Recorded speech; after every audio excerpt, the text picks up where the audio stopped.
Right, just a little quick little diversion from what I originally planned to do today.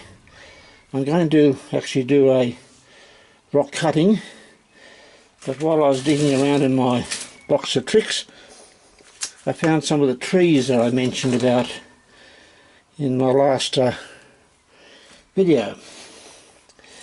So I thought I'd show you what they look like.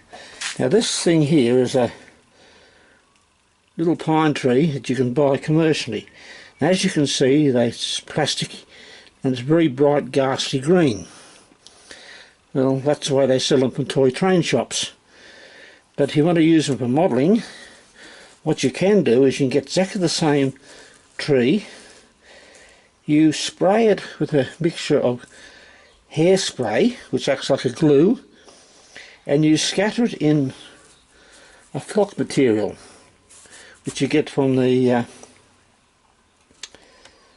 hobby shops, and it takes that awful green colour down, as you can see, and you get quite a realistic tree, pine tree. Now these ones here have been partly treated. As you can see, they still look a bit plasticky. They've got a bit of stuff that's stuck to them that shouldn't be there, but once they've got the proper coating on them, they get the kind of a dusty like coating on the outside. They look a lot more realistic than the little ones that they sell with your little round the garden train set. The other thing you can do is you can make your own trees. One method is to use the flower heads of the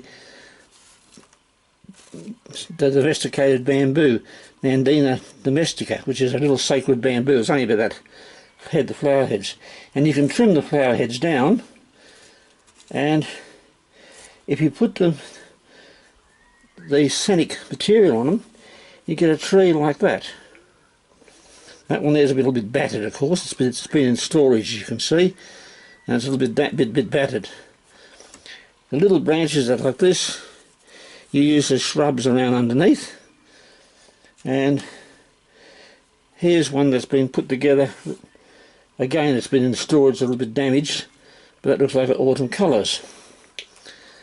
The other thing you can use is the flower head of the lilac. I mentioned it last time. Now this is one here, it's still green. Now as you can see, it's got a bit of a bend in the top. But what you do, you hang it up down with a bit of wire to straighten that out and let it dry, and then you can trim it down to the proper height and shape. And once it's got the material stuck on the outside, it looks quite good.